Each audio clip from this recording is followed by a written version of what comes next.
Champions again, Liverpool. Hello everyone and welcome to the Cop Council. How are we all? Hopefully all of you are having a fantastic day wherever you are around the world, and welcome to our match preview show for Liverpool's game against Midtjylland. Yes, fingers crossed I've pronounced that correctly, because I think there's like 3 different ways in saying it, so I think that's pretty good for the English way, but still, either way, hello everyone and welcome to the match preview show. As you can see, I am joined by a very special guest, and that is Owen from the Cop On podcast. Owen, how are you doing, my friend? Hello, it's an absolute delight to be here. Thank you very much for inviting me here. Yeah, I'm very well. Thank you very much. Absolute pleasure, man. Absolutely fantastic having you on. I know the last time that you were on, you predicted something and it become very true. I think that's the word we can say, to be fair. It's a rare event, but are we talking about Fabinho at centre-back? We are talking about Fabinho at centre-back. I did say that Fabinho wouldn't probably play at centre-back as much, and then sadly an injury to Virgil van Dijk made that possible. So to be fair, you were right in many respects. Sometimes it happens. I think he's doing very well. I mean, if we're taking an overview, I don't know how you feel about it now with having seen him for a few games there, but I think he looks a natural to me. Yeah, I think he's absolutely fantastic. And I think that a lot of people were worried about Fabinho, but I think he's managed to, put everyone's minds at rest then whether or not, Liverpool would cope without Virgil van Dijk. But hello, everyone. I know I can see a few of you in the chat. Anyway, Jack is in saying, all right, hopefully you're all right, Jack. And then he goes, let's go as well. Scotty's in as well saying, hi, lad. And hopefully you're having a fantastic day, Scotty. Finn's in as well saying greetings, Connor, and greetings to Jack as well. Oh. For some reason, I've gone off and I'm back.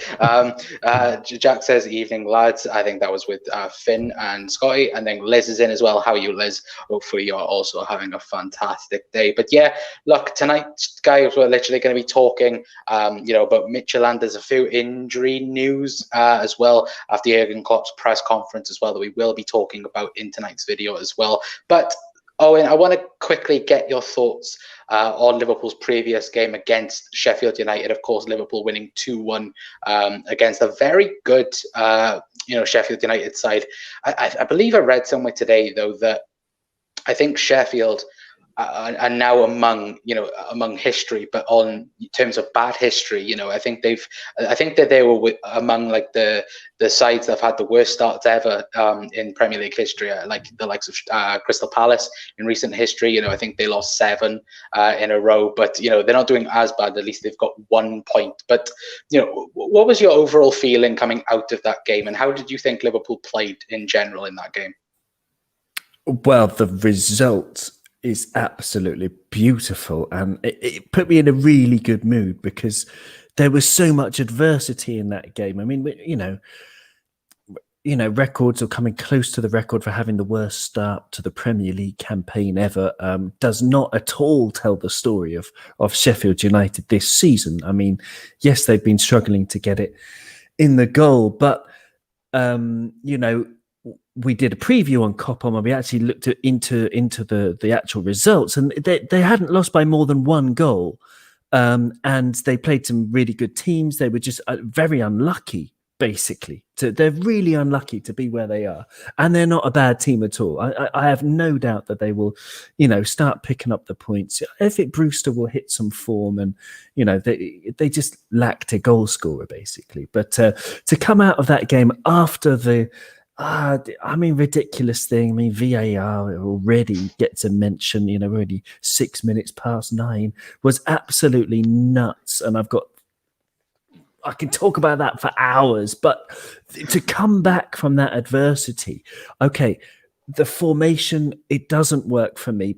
But I've always had problems with 4-2-3-1. People think it's more attacking because you've got that 4th attacking player. But actually, in terms of space, because you're bringing the wide players back a bit, you actually have less attack. I don't know. It's hard to attack with a 4-2-3-1 without leaving gaping holes, in my opinion. But with that adversity, with a new formation, with, of course, missing Virgil and then, of course, missing Thiago, I was absolutely thrilled to come back, and I'm delighted for Diogo Jota. We've got a real talent on our hands again to add to the incredible talent we already have. So yeah, I was so happy with the win. I couldn't have been happier. What about you?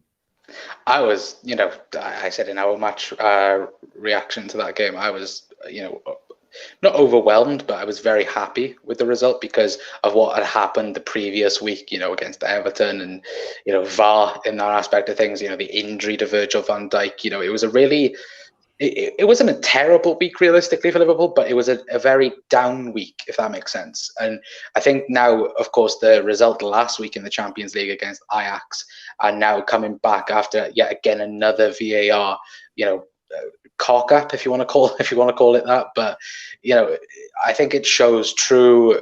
Well, of course, commentators will say, Liverpool scraped a 1-0 win, a 2-1 win. Sorry, at the end of the day, that's what champions do. They grind out, results. Look at us last season. I think we had, the most, +1 goals a game, out of everyone that has won the league. So, realistically, the only thing that I care about is if Liverpool get 3 points. I don't care how we do it. I don't care if we, score 4 and they score 3. At the end of the day, if Liverpool, get the 3 points, I don't particularly care. But I think a lot of people, would be happy, in terms of defensive wise, especially, only conceding 1 goal over the last, 2 games, for example, and that. But, you talked a little bit about this man, and that is Diogo Jota. Of course, you said 4-2-3-1.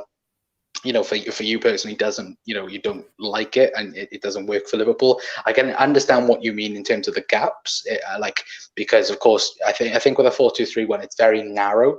And then when it expands, then yes, the holes are, there. I think we played it not last season, the season before against Southampton at home, and we played 4-2-3-1, and I think we scored 3 goals. But Klopp, in the second half, changed it straight away. I think that, people have already said, moving on to Midtjylland, we should play the same formation and try and, get used to it. For me, I think against teams, maybe against like Fulham and maybe like, a Burnley or someone like that, maybe 4-2-3-1 might work because they play so deep and that. But do you think, in big games, do you think 4-3-3 should be the go-to formation like it has been for the last, 18 months really to a year? I would be utterly shocked if he rolls it out against City in a couple of weeks. I mean, we've got West Ham this weekend, and then the next league game, of course, as we all know, is Man City. And I would be absolutely shocked. I mean, unless, I don't know, something happens. But it's adapting. It's horses for courses. He had a sort of a surprise element that he could pull by playing all 4 attackers, and psychologically for the Sheffield United team to see, all 4 of our amazing attackers on the field must have been quite good. But I don't see it. I mean, we need to work on it, basically. I think it could work. But not like it did against Sheffield United. Yeah, definitely. And guys, please let us know your thoughts as well. Anyway, would you play 4-2-3-1 against Midtjylland, or would you play 4-3-3? I think there's going to be a bit of debate about that in the comment section anyway. But let me say a quick hi to a couple of people. Seamus Moore's in. How are you? Hopefully you're having a fantastic day, my friend. Data's in as well. Hopefully you're well. Finn says, with the injuries slowly accumulating, wouldn't it be best if Klopp rotates, especially with games coming thick and fast? Would be amazing if we see Tsimikas and Reece Williams start, especially having 5 substitutes. We will talk a bit about rotation in a little while. Data says, I think we should rest players tomorrow. Jack says, exciting game this tomorrow. Be interesting to see what you two think will lead the line. Jota, Mini and Shaqiri, front 3, giving the lads a rest. I will go all out and hope for 6 points out of 6. Liz says Thiago is a great pickup. Yeah, look, £41 million. I think everyone thought well, not so much Liverpool fans, but I think that, outside fans thought it's a bit steep, but he has all the statistics and all of the data suggests he is good enough. Like Mo Salah, like Sadio Mane, he is, one to properly challenge the front three. And let's not forget, he's not even in his prime yet. He's got 3-4 years until his prime. So if he's good now, he's going to be definitely good in a season or two anyway. But Jack says, very gritty result against Sheffield. Was one of our most difficult games against them last season at Anfield. Spot on what Owens said about them being where they are this year. Their form will pick up. Yeah, definitely. But, Finn said it there, rotation in the comment section. And Owen, this game, I feel like it is a great opportunity for rotation. I will say this right now. Before we do actually talk a little bit about injuries, Kostas Tsimikas isn't available for this game. He will be back, I think, in contention for West Ham, but not for the Champions League, as far as I know of anyway. But apart from that, I know Jack said he'd like to see, the front three that, come on last week against Ajax. Would you think Klopp would probably change, complete 11? Do you think he'll go, as... and it's no disrespect to Midtjylland, but go for a less strong team than we would probably against Atlanta or Ajax, for example? I don't think. So one of our other viewers mentioned the 5 subs thing. I think that's huge for this game, and I think in terms of rotation, maybe not from the starting lineup, but maybe 1 or 2 from the starting lineup, but. I expect to see, for example, Salah and Mane start. I expect to see Fabinho and Joe Gomez, Wijnaldum, Henderson, these kind of players. Trent, Allison, of course, now that he's back. I expect to see them all start. But we got 5 subs, so we can take people off as it comes. I don't know. I just very quickly try to put my 11 together that I had in my mind. It's only one. I mean.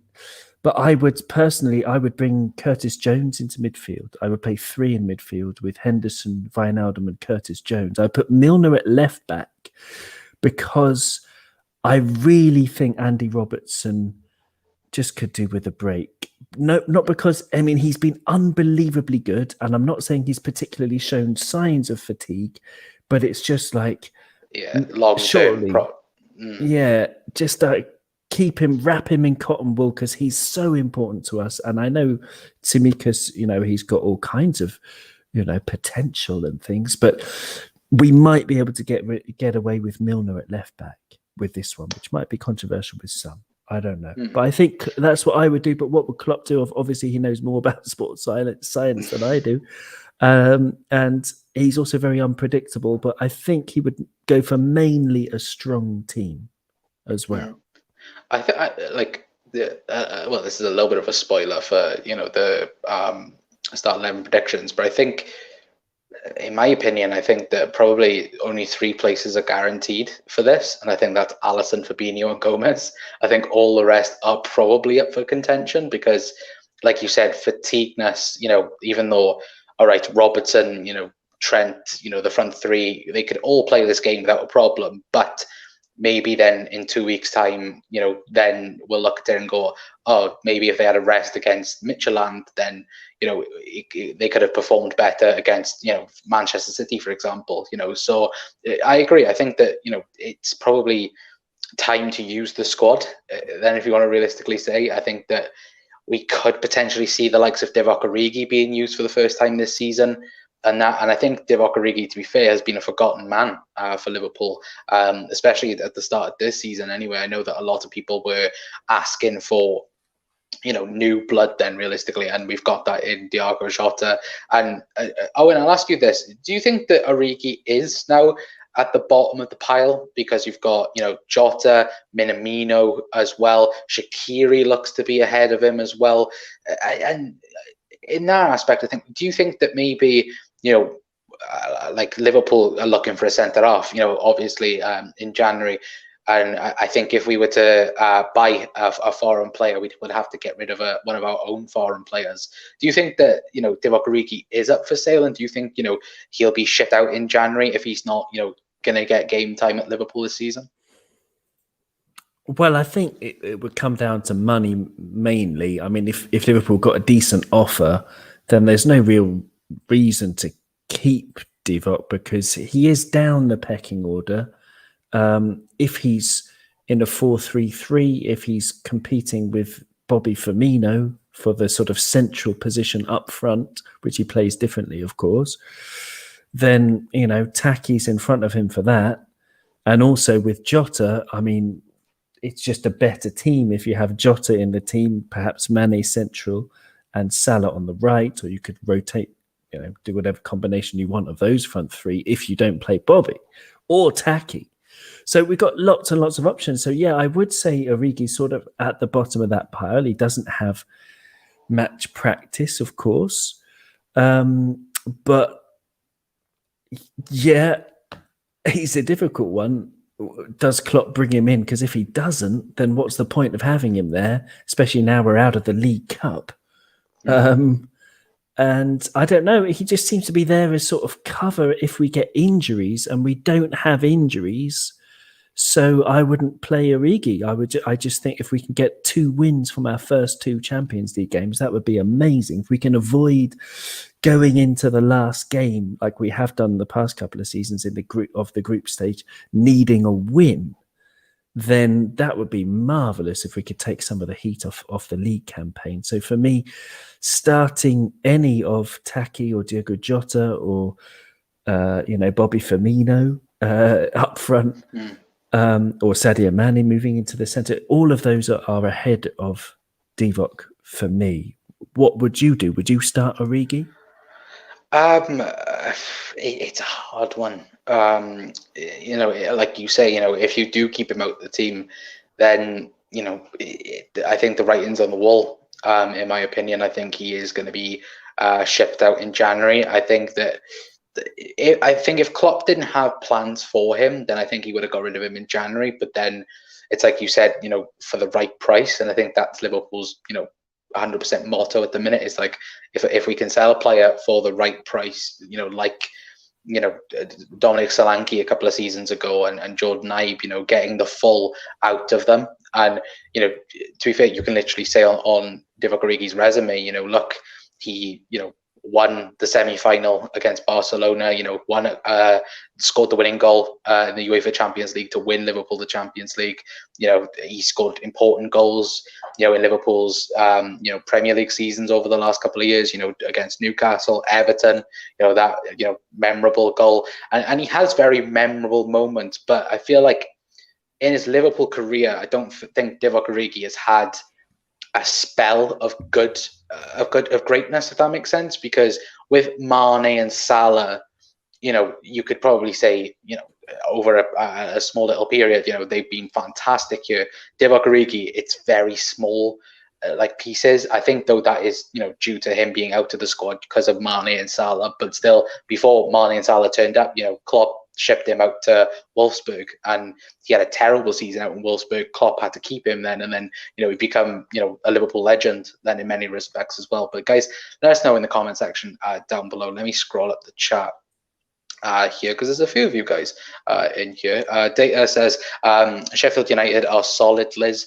Yeah, they are, to be fair. Jack says I would go more attacking considering how well Atlanta played, opening them up with a 3-5-1-2. Very interesting. That would be very interesting. Data's gone, that's 12 players with the goalkeeper Jack. So knock a number off there, Jack, and then it should be fine.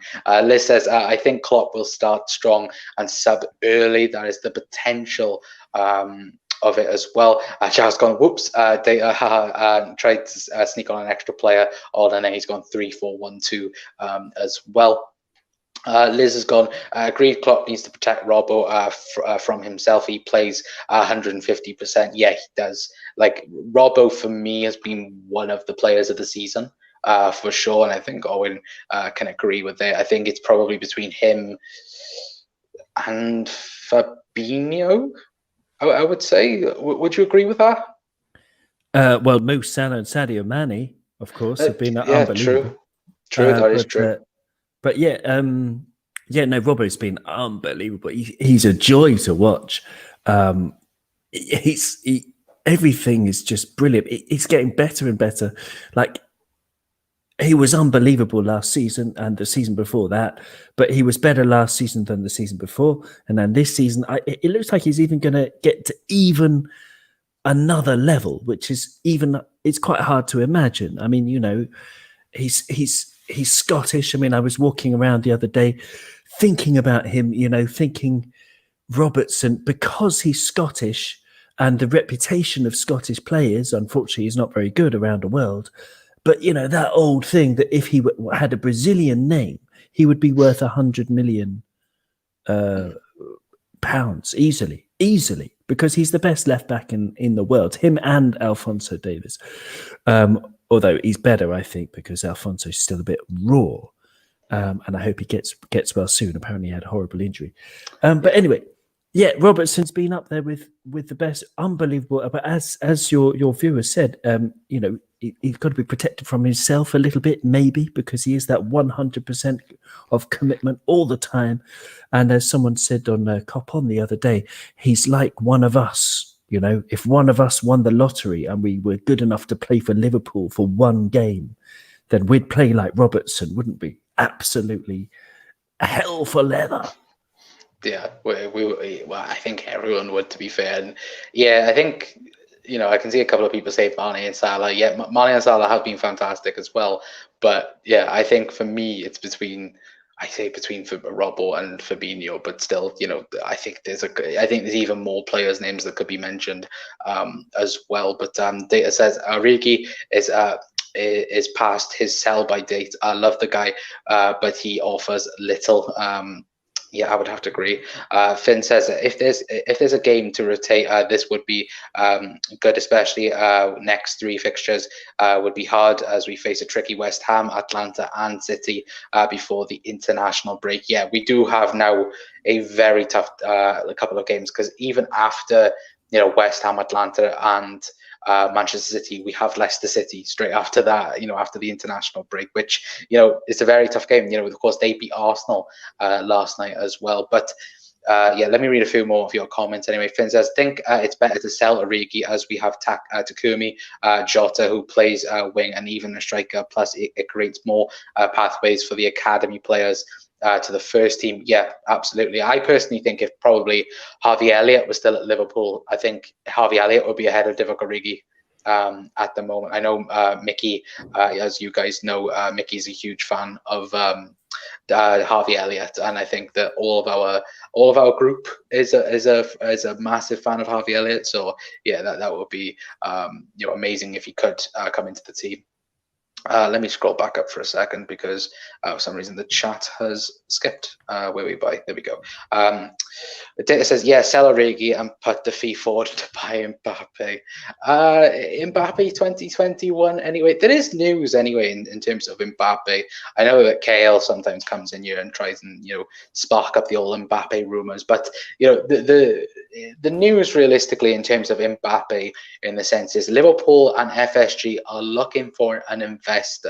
Now, it's been talked about over the last couple of days that there is someone in place already, just Liverpool haven't confirmed it at all, and apparently it's to help out with transfers and salaries, and of course marketing and other things like that.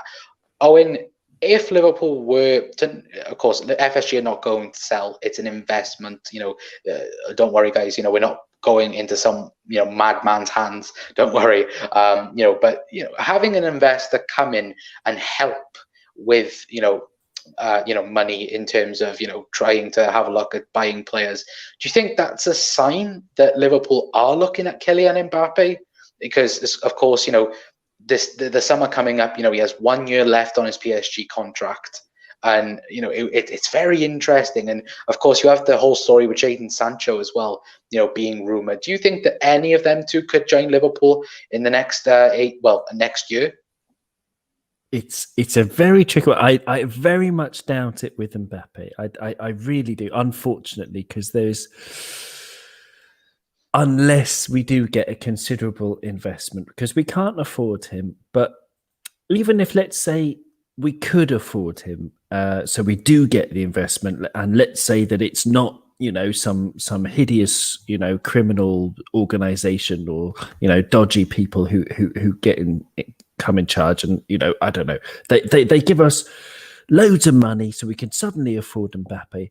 Then you've got to ask the question very seriously, do you want to give him, let's say, 300,000 a week, plus the astrological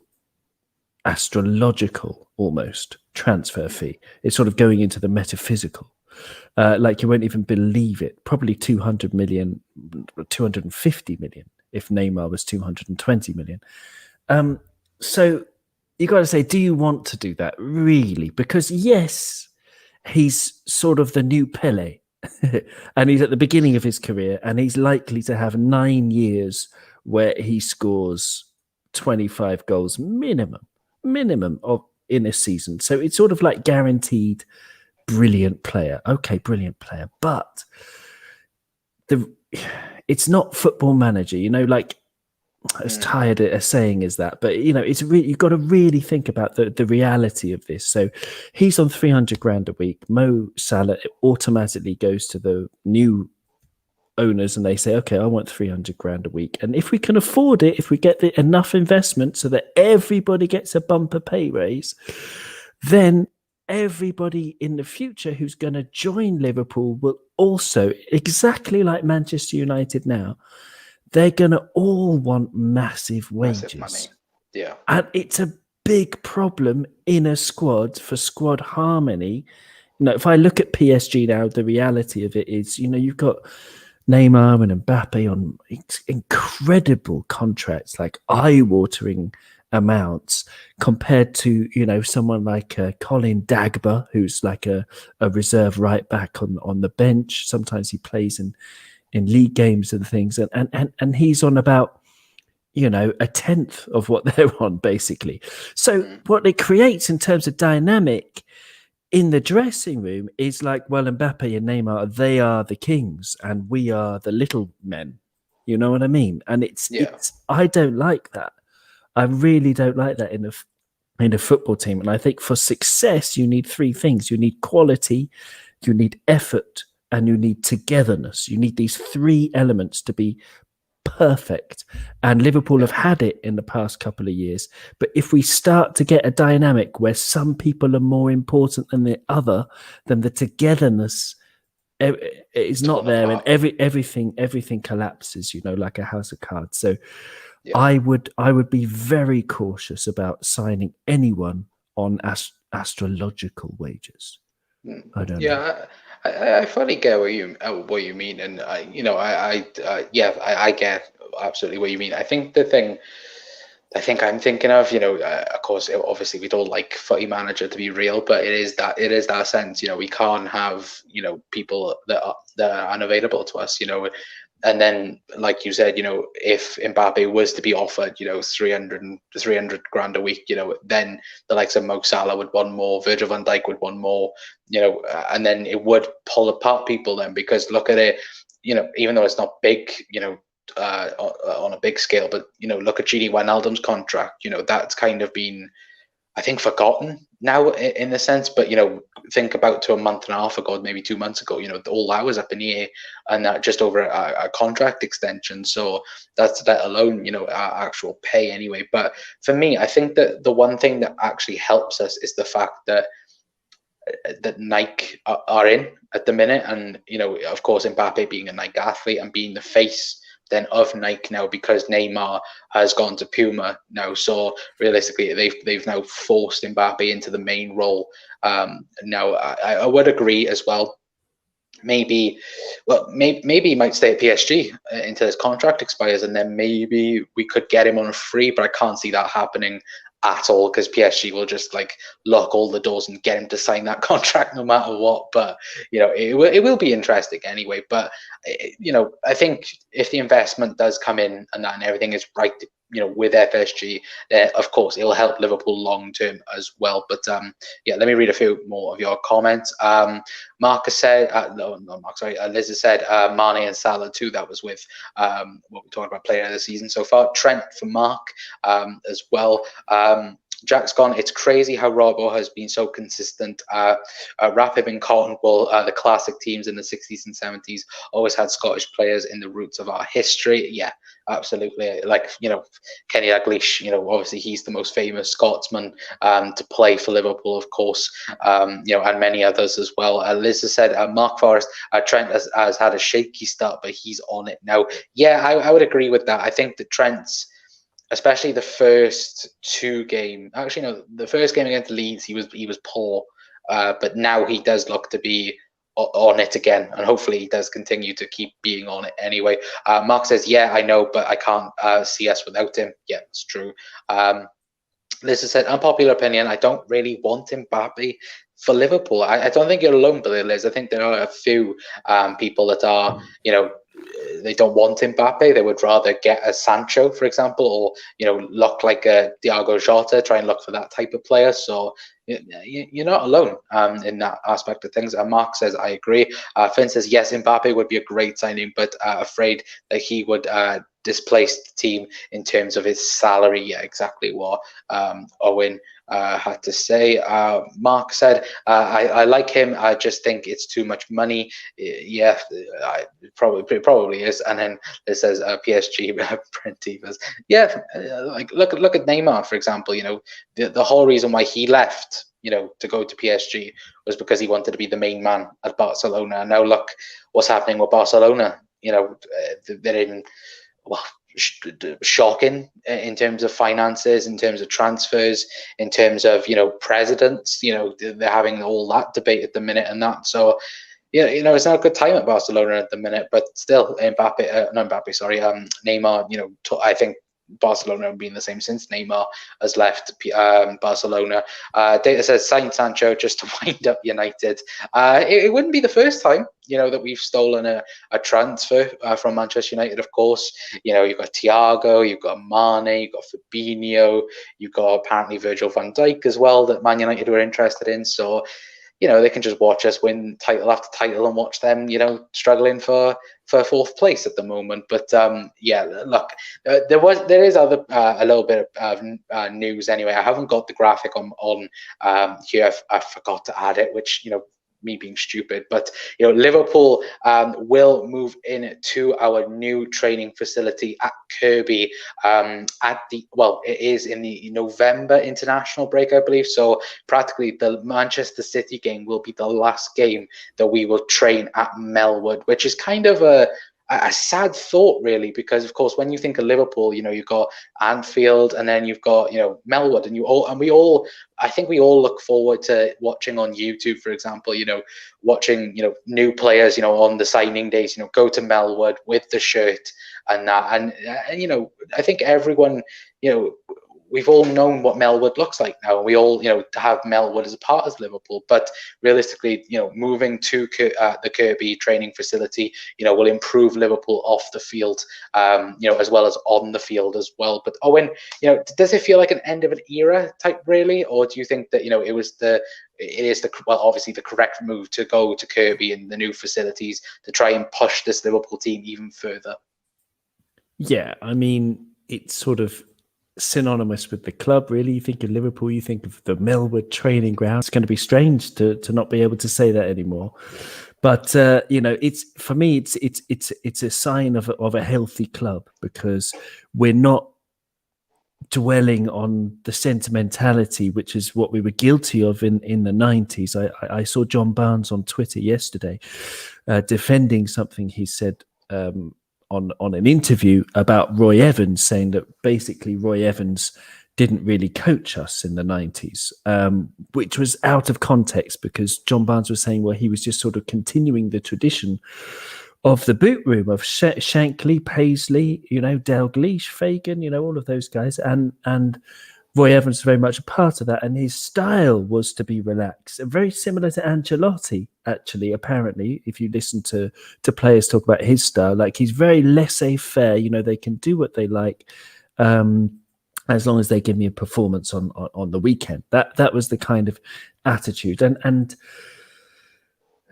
I think that we dwelt too much on that instead of embracing. I mean, we're getting on to talk about Midtjylland as well, with the their embracing of sports science, and how with FSG we've also embraced sports science and data analysis at the same time. And we've got Harvard, physics graduates working for us, just like Midtjylland do. And it's the way that we're moving with the times now.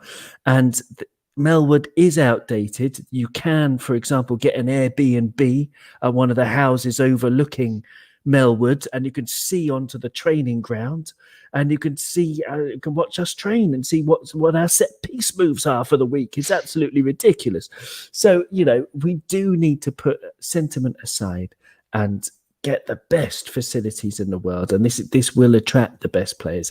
Maybe it was a factor in someone like Thiago joining, at the peak of his powers, because he's like, wow, this is, you could see that this is really, one of the very, very best run clubs in world football. And for me, it's a great sign that we're being proactive and updating what needs to be updated.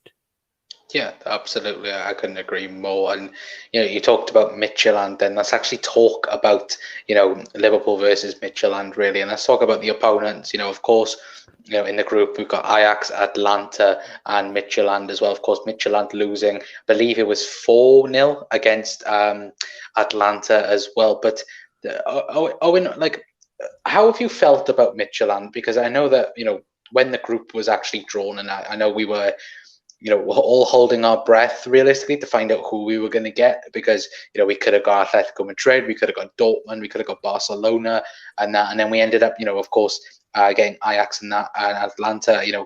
We've already, skipped one hurdle, against Ajax. And, to be fair, it's the first time Klopp has, won a first away match of the Champions League, under Liverpool and that. So to potentially look at his 6 points out of 6, with Midtjylland as well.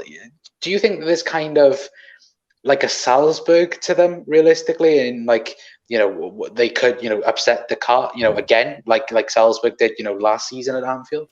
Definitely. I mean, this is in no way going to be easy. I mean, yes, on paper it's going to be easy because who the heck are Midtjylland? I mean, just look at the name. They were only founded in 1999, by the way. They're only 21 years old as a club, but they were taken over by Matthew Benham, who's the same guy who runs Brentford. There was a brilliant article in The Guardian today. I got a couple of things from it, but basically they've been using data analysis since 2014 when he took over, and they were early adopters of it. And since that time, they've won the Danish Superliga 3 times in 6 years.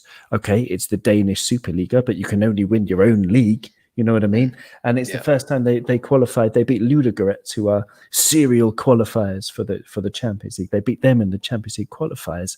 We've got a group with Ajax and Atalanta and Midtjylland, a group of underdogs to play, but plucky underdogs, and they seem to be very smart. Of course, we should win the match, but it's not a gimme. This isn't Istanbul Başakşehir, which, apart from the distance of flying to Istanbul, it should be a very easy match for Paris Saint-Germain, for example.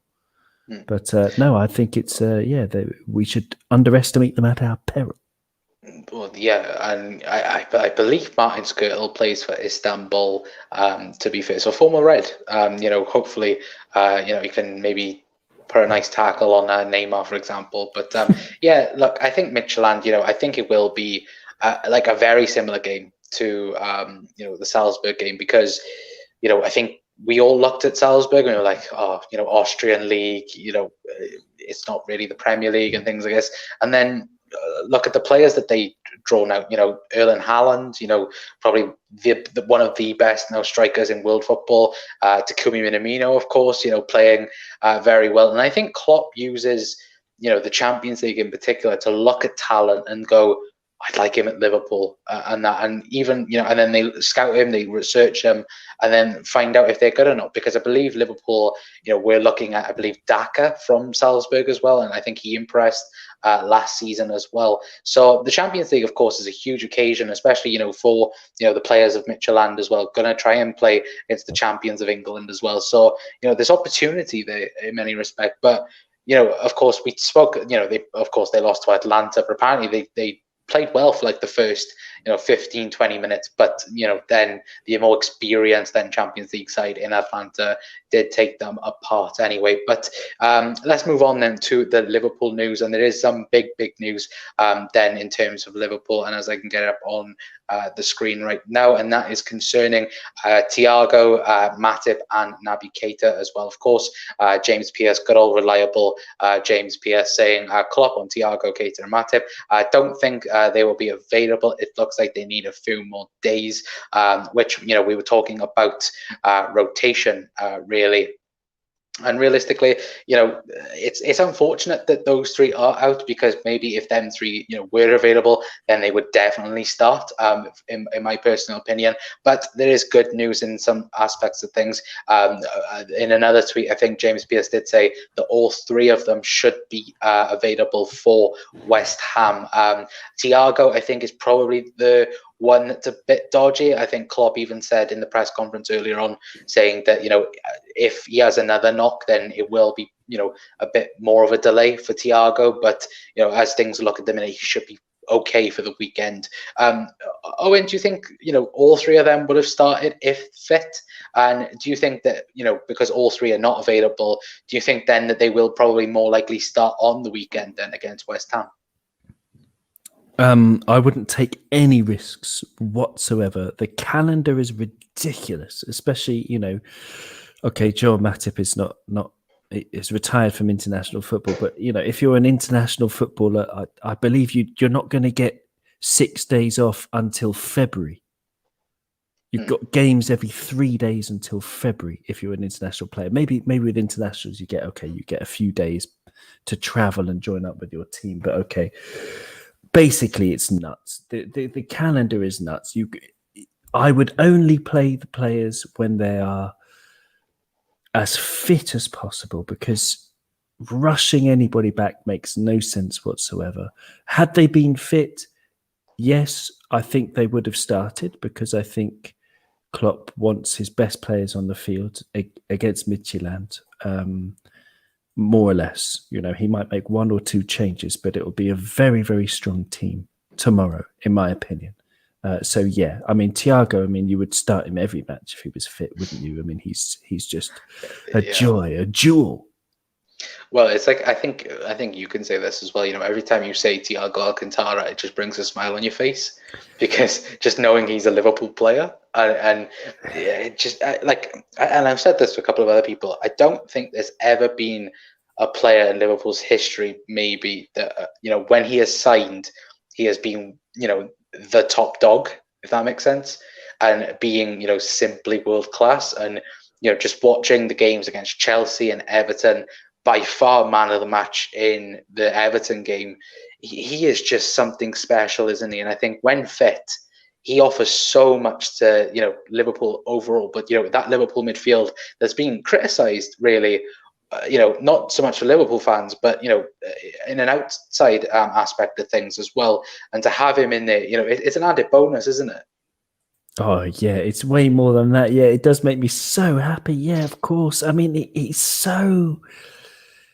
It's just, we're going to look back on this, you see, in maybe 20 years, maybe you'll be looking back. And like now we can look back 20 years ago. We look at the whole 2000 to 2010 decade, right? At least, people who are old enough like me can.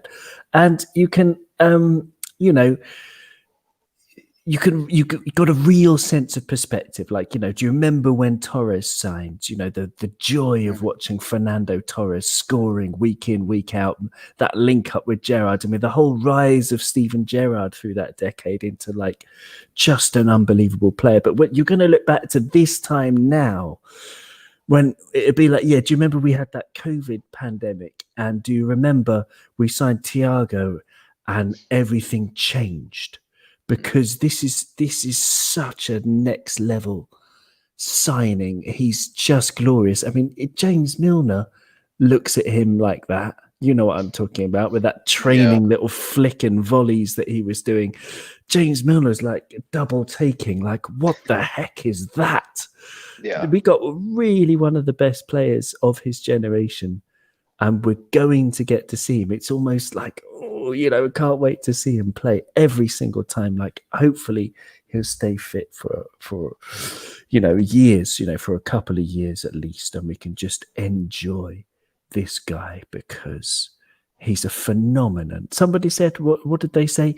He plays the game like he invented it. And I love that line. I can't remember who said it, but he is something else, in my opinion. I think there's realistically about, I think there are only 3 or 4 players in the world that can do what he can do, and I think we already have one of them in Trent Alexander-Arnold. But to have Thiago as well is just absolutely fantastic. But guys, please let us know your thoughts anyway on the news that we've just said and everything that we have said anyway so far in tonight's stream. Liz says, where are United in the table? I believe they're 15th. Sheffield United. So, excuse me, but yes, very funny. If it's Sheffield, then it's 19th. If it's Man United, then 15th. So either way, it's not as good as Liverpool. But Data says, "Oh, hello, Data. Hopefully, Data Genie. Sorry. Hopefully, having a fantastic day. Saying hi, Data. How are you?" And then them two having their own little conversation in the chat. Let me quickly scroll back up. Genie also says, "Sorry, guys, I was late. But who is the guest? The guest is Owen from the Cop On podcast. If you want to go and check out Owen, then all of Owen's links is in the video description. If you want to listen to the Cop On podcast, I have put in the Spotify link because that is what I listen to personally. So if you guys want to check it out, then please go and check it out because it is absolutely fantastic." Mark says, "But it would be cool to keep the pictures." I think that was with what we're talking about, Melwood, and that Jack says it's a lot better than we have a group that has attacking-minded teams that suits all our team style instead of playing park the bus Atletico. Yeah, I think we all know, all of us were a bit annoyed of Atletico, especially last season.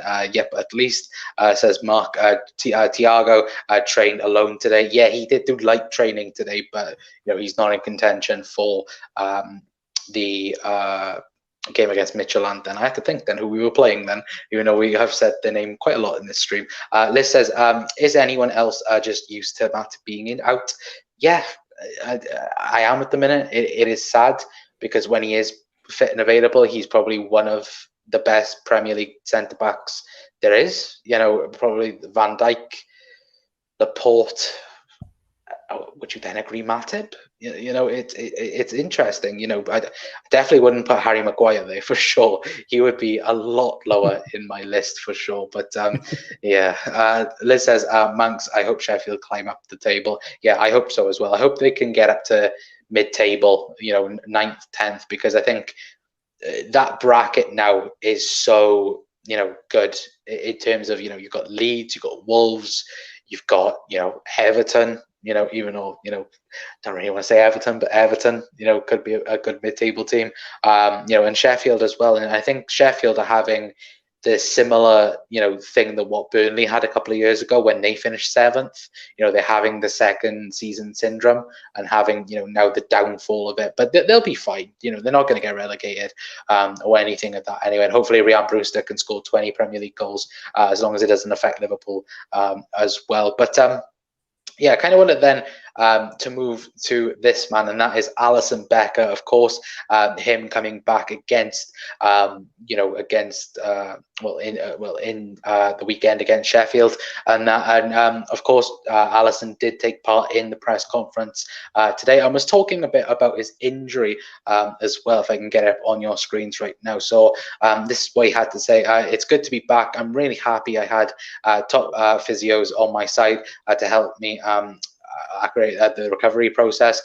When the doctor said 4 to 6 weeks, I said, right, we go to 2 or 3 weeks max. We went for it. So, Allison demanding the likes of the physios and that to, getting prepared and getting ready for 2 to 3 weeks instead of, 6 weeks out. And, and I said this, a couple of times on other shows on this channel, that it's fantastic that Allison is back, a month early in hindsight, and just his attitude there, wanting to be back for the team, and that, it just shows that, like we were talking earlier on about, the togetherness of Liverpool, and that just shows he wants to be, in the call for Liverpool, wants to be, fighting for the team. What a man. Yeah, what a man. His middle name is Ramesses. Not everybody knows that. Allison Ramesses Becker.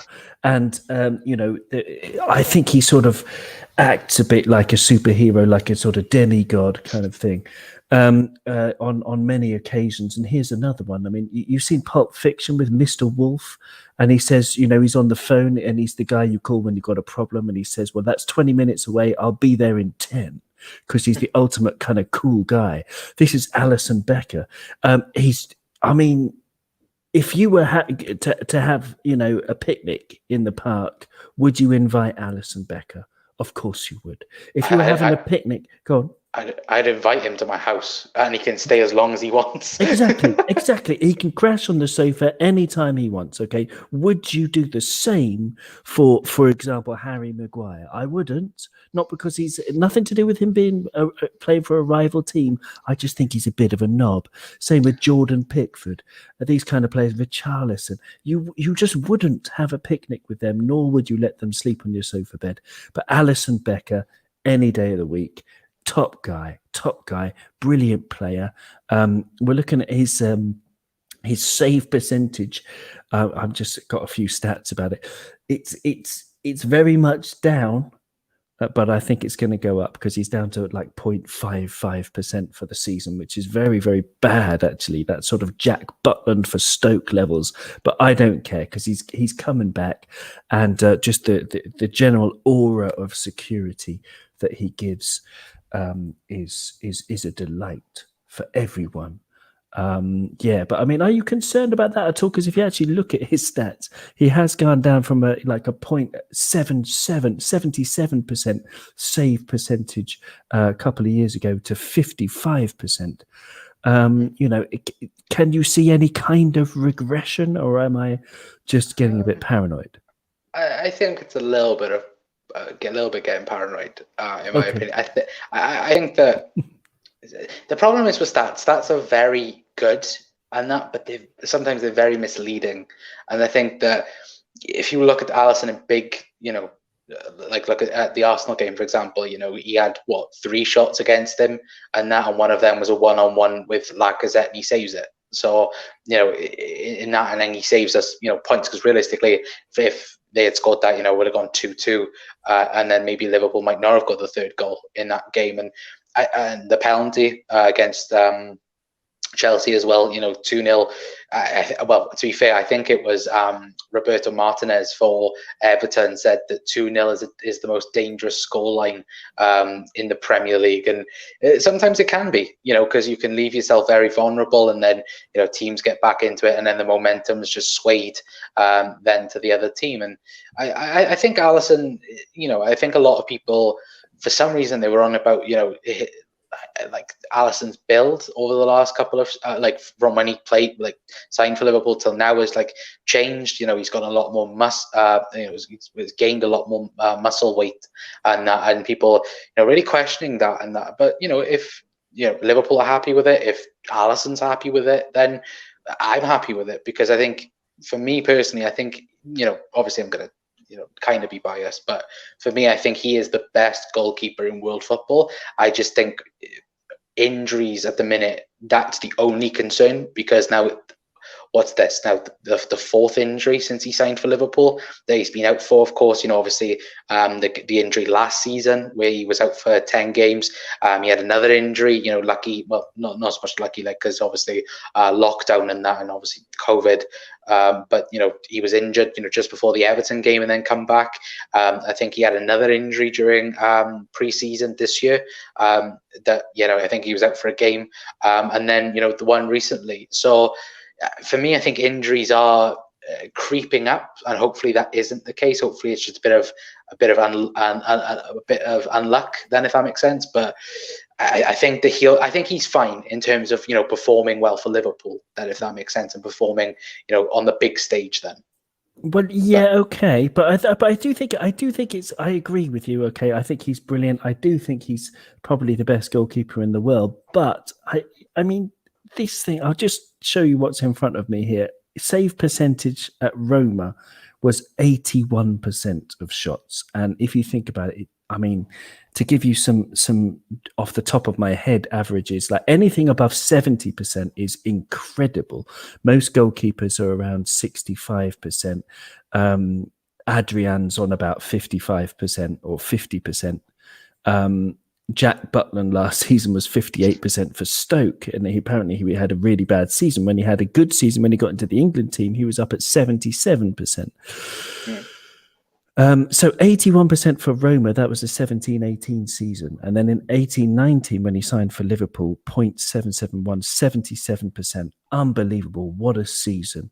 Last season, he played 23 league matches, and it was 72%. So it's 81, 77, 72. And this season, he's only played 5 games, but it's at 55%. And I think that's a bad start to the season. But as you say, it's probably just injuries that are contributing to that. And we can expect that to go right back up when he finds his rhythm again. But it's interesting what you said about body shape. I haven't really noticed that could be a factor, maybe.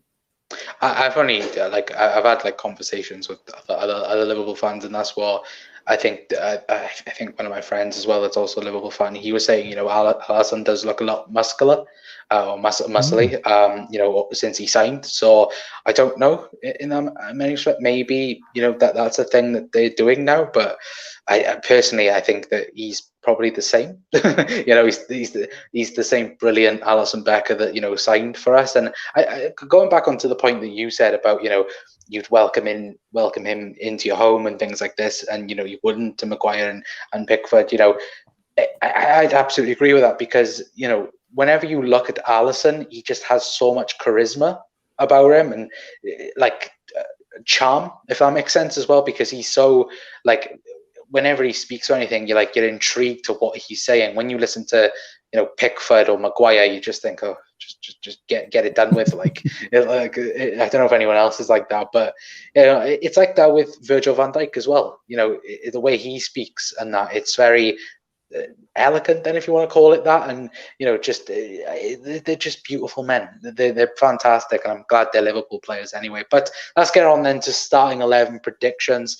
Then, of course, the very realistically, I should set up like a little table for when guests come on. How many can you get right? And if you can get as many right, then we might give you a prize at the end of the season. Who knows? But we should do that anyway. We might do that in the future anyway. But Owen, what would be your starting 11 prediction for the Liverpool and Midtjylland game? As in what I think Klopp would do? What you would do? What I would do. So I would stick with Trent. I've got Allison in goal. Okay, I've just asked the question, only asking the question about his stats going down, but I do love the guy, absolutely. Let me just be completely clear about that. Allison in goal. Stick with Trent, Fab, Joe, and James Milner, as I mentioned before, at left back, just because Robbo needs to save himself for those 3 huge games. And then in midfield, Henderson, Curtis Jones, and Gini Wijnaldum. And then my front 3 are going to be Salah,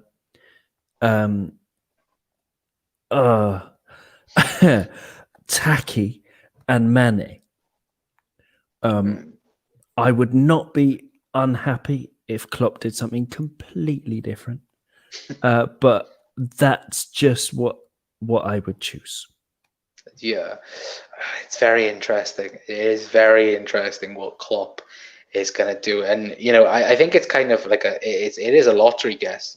In certain respects, I think like what we said earlier on. I think probably Allison, Gomez, and Fabinho is probably the only three that's probably solidly nailed down. But this is the team that I've gone for Midtjylland. Of course, Allison Becker in goal. I've gone with Trent Alexander-Arnold, Joe Gomez, Fabinho, and then going Andy Robertson. Maybe if Tsimikas is back, of course, against West Ham, then he should play. Maybe against West Ham. Then I've gone with a midfield three of Gini Wijnaldum, Curtis Jones, and James Milner as well. Of course, that was the middle three last week against Ajax. And then I've got Mo Salah, Takumi Minamino, and Diogo Jota as well. For me personally, I think Jota, you can't take him out the team at the minute because he is playing that good, and I think that he definitely deserves to start. And I think, of course, Taki didn't play against Sheffield, so I think he's pretty much nailed on for the Sheffield game, the Midtjylland game. So very interesting, and it will be very interesting to know what Klopp will do. But guys, please let us know your thoughts anyway in the comment section down below, and I will read out all of your chats, your comments anyway. Finn says, thank you for the interesting watch. Awesome watch, especially in this difficult time that we are all in. You're absolutely welcome, Finn. It's mad how the world has worked in 2020. So, if we can just bring a little bit of a smile and joy to your day, then, that makes my day altogether. But Jack says, love Joel, easy third or fourth choice, best centre-back in the league. Massively underrated. When he's fully fit, just hope he can pass the spell and get fully fit. Yeah, absolutely. Liz says, Becker makes me happy. I think he makes a lot of us happy, to be fair, Liz. But yeah, absolutely. Ginny says, I think Sheffield United will struggle without the fans back in the stadium. Potentially, fans might not never get back into the stadium, this season, but, time will tell. Anyway, in that aspect of things, Mark says a lot of teams are. I think they're struggling without the fans in the stadium. Chris says, hi lads, hope you're both well. Have you built the statue for Owen yet for suggesting Fabinho at centre-back? I haven't yet. To be fair, what do you mean you haven't yet? Yeah, we need to get on that, Connor. It's pending. It's pending. I may have it at the end of the season. I was talking to a couple of contractors and that, and they could only say end of the season. So yeah, we might have one. But Liz says, I want to go to church. Sorry, with Becca, make him Sunday supper. To be fair, I think a lot of people do. Jeannie says to Liz, I got a pic of him holding the Champions League, but my girlfriend is enjoying it more than me. I think that's a very good joke there, Jeannie. Liz with a thumbs up. Chris has gone for Allison, Trent, Gomez, Fabinho, Robertson, Milner, Wijnaldum, Jones, Salah, Firmino, Jota. I won't be shocked if Shaqiri and Minamino start though. So very similar lineups then, to be fair. He's also gone 3-1 to Liverpool over Midtjylland. If Atlanta can beat them comfortably, we should beat them comfortably too. Yeah, we should, but football's football and anything can happen because it's unpredictable what the Champions League could do. And to be fair, I know that we've all said on paper it should be an easy win, but look, at the end of the day, Midtjylland deserve to be in the Champions League, because if you are in the Champions League, then you deserve it. And realistically, and let's not forget, they had to qualify, even though they are the champions of their league. They still had to qualify for the Champions League, so it wasn't all easy for them then, realistically. But Finn says stats are good, but we ought to take into account that he come from injury and that acts a player. Also, in lockdown, it has been statistically proven that there has been many goals. Allison is good. Yeah, I think that Owen, of course, wasn't saying that he wasn't good. It was just it is interesting with stats, because normally stats are very reliable. It's just sometimes they can be a little naive and a little bit mistaken. So nothing to be wasted about anyway. But Diego says, evening all as well. Hello, Diego. Hopefully you're having a fantastic day, mate. Chris says, evening, Diego, again. A couple of people saying hello to Diego. Doug's in as well, saying hello, Owen and Connor. Hello, Doug. Hopefully you're well, mate. I know you've just finished the podcast. Chris says, I think everyone would love Allison in their houses. Yeah, I think we'd all love him, and then we'll just lock the door, never allow him to leave. So I think that would be the very possible thing anyway. But Doug's gone Allison, Trent, Gomez, Fabinho, Robertson, Henderson, Milner, Jota, and then Salah, Mane, Firmino. So you would go 4-2-3-1 then, I'm guessing, by that formation anyway. Aguero out of Liverpool match according to Pep. So very interesting news. Very, very interesting news. That leaves Man City with Rory Delap's son. So that's fine with me, to be fair. Jeannie says, it comes out of today that Maguire had a go at Zaha, and Zaha replied that remembered I have relegated you. Oh, that's with, of course, Hull as well. That's pretty good, to be fair. What's that? Mahmoud, Salah or Mane and Taki, Jota for me. For that, then you'd probably give Bobby a rest, of course. Chris says, solid lineup by Owen, to be fair. Yeah, I think that everyone's lineup, to be fair, has been pretty solid.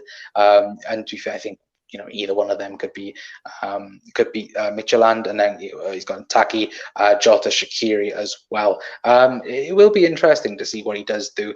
Jeannie's gone Allison, Trent, Gomez, Fabinho, Robertson, Gini, Milner, Jones, Origi in someone's 11, and then Firmino and Salah. Will be very interesting to see.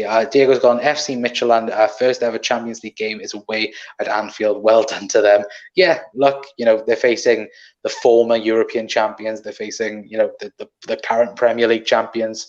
It's going to be a tough game for them, but it's going to be very, an interesting experience for them. Like you said, first away Champions League trip, is against the champions, of England, so it is going to be interesting anyway.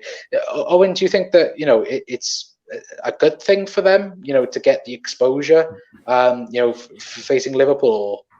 Yeah, in the Champions League, yeah. But I mean, in the Europa League a few seasons ago, they caused a massive shock by beating Manchester United. That was Louis van Gaal's Manchester United. Louis van Gaal, who had spent 250 million to try and improve Manchester United, and just as we know, failed miserably.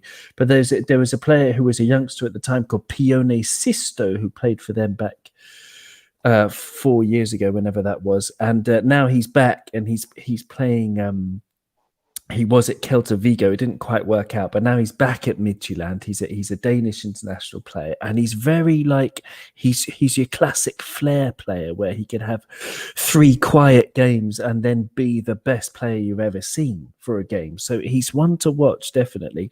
They've got a couple of other danger players. Their left back apparently is good, and this guy Evander is supposed to be good. Brazilian guys, and with their model, I think all of the people who are automatically saying, yeah, we should beat them comfortably. For example, one of the guests said, I can understand 4-0. We should beat them 4-0. But by that reasoning, then, Aston Villa should win the double every year for the next couple of years, because they beat us 7-2. So it doesn't quite work like that. Klopp said that, it was never a 4-0. In his press conference, he said that Midtjylland were actually very good, and I think that we will underestimate them at our peril. Yes, we should win, but we need to play a strong team, and we need to show. We need to fight. It's not going to be easy at all. I don't think. I'm expecting, similar to Salzburg, maybe a narrow win for the Reds. I don't know. We will get a score prediction in a little bit, but Doug's asked a question for you, Owen. Question for Owen: how does he come up with so many fantastic taglines for his podcasts? Well, it's nice of you to say. If anyone does want a new Liverpool podcast to listen to, and you don't know about Cop On, then do look up. Thank you for Connor for posting the Spotify link. But yeah, wherever you get your podcasts. Sometimes I'm a bit too proud of them because I spend a long time and I make myself chuckle. That's often in my life. I make myself chuckle more than other people. But Rage Against the Machine Operator, I was quite proud of that one because that was the one with the VAR call against Everton. But there you go. You're not really laughing, Connor. So there you go. It's for my own amusement more than anyone else, Doug. So I'm glad that Doug likes them as well. To be fair, it's like, I think if you're left in a room by yourself, you, like, whoever it may be, like, you automatically come up with weird things in your own mind, let alone like other people. So it's if we probably, like, if all of us sat down in a room for an hour thinking of like a title, we'd all come up with some weird stuff. I would definitely think that anyway. But of course, Doug, I know that's been on Cop On as well. Like I've said, I've been on Cop On a couple of times and that, and it's absolutely fantastic. So guys, please do go and check it out. Anyway, Jack says, have a good night, lads. Been fantastic show. You never walk alone. Thank you, Jack. Hopefully have a fantastic rest of your day. Jeannie says, hi. Oh, I clicked the wrong one. Hi, Doug. How did Lennon chat went? I don't know what that's about, but let us know anyway. But look, we've been going for an hour and 10 minutes now. I've only just checked how long we've actually been going for. It's absolutely crazy, when you're talking, having fun, talking about Liverpool. But Owen, I'll ask you the last question then for tonight, and that is, what's your score prediction for Liverpool versus Midtjylland? Yeah, I do think a narrow win. I'm going to go 2-1 to the Reds. Very interesting. I'm probably going to go like the rest of you, and I'm going to go 4-1 Liverpool. I think that if we can look, I think it majorly depends on Klopp's team. I think if he goes full out and thinks, right, we're going to, do it. I think if Liverpool easily get, 4 goals, then he'll literally bring on all 5 substitutes at once, I reckon. And he'll just, park everyone and that as well. But yeah, guys, please let us know anyway your score prediction as well in the comment section. Jeannie says 2-2. Hopefully that isn't the case. Hopefully it's a Liverpool win. Doug's gone 5-0 to Liverpool. Diego's gone, just subscribe to the Cop On podcast. So there you go. Got a new subscriber. Thank you very much. Finn's gone for 3-0. Chris says I'm going 3-1 Liverpool as well. Doug says they have Eric. I'm not going to pronounce that second name because I don't want to butcher it. Who is absolutely there we go. Thank you, Owen. Says who is absolutely awful. Seeing him at Celtic, and he's slow as a snail. Perfect then to face the likes of Mo Salah and Sadio Mane and even Jota and Shaqiri if he wants to face them anyway. But yeah, guys, I think I'm going to leave it there for tonight's show anyway. Thank you to everyone that has tuned in, liked, shared and subscribed. Of course, if you're new to the Cop Council, then please hit that subscribe button because 400 subs seems to be coming a little bit closer every single day. So if you could help me, then thank you so much to all the people that has subscribed anyway. But Owen, thank you so much for coming on. Any last words you've got to say? Just thank you very, very much. I mean, it's been an absolute pleasure. Thanks, Connor.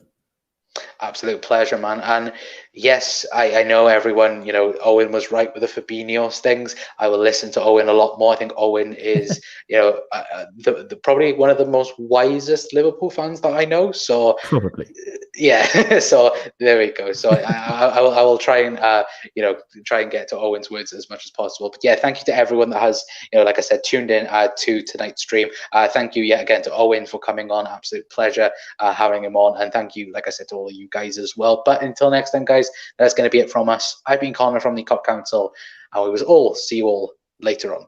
Tra Reds.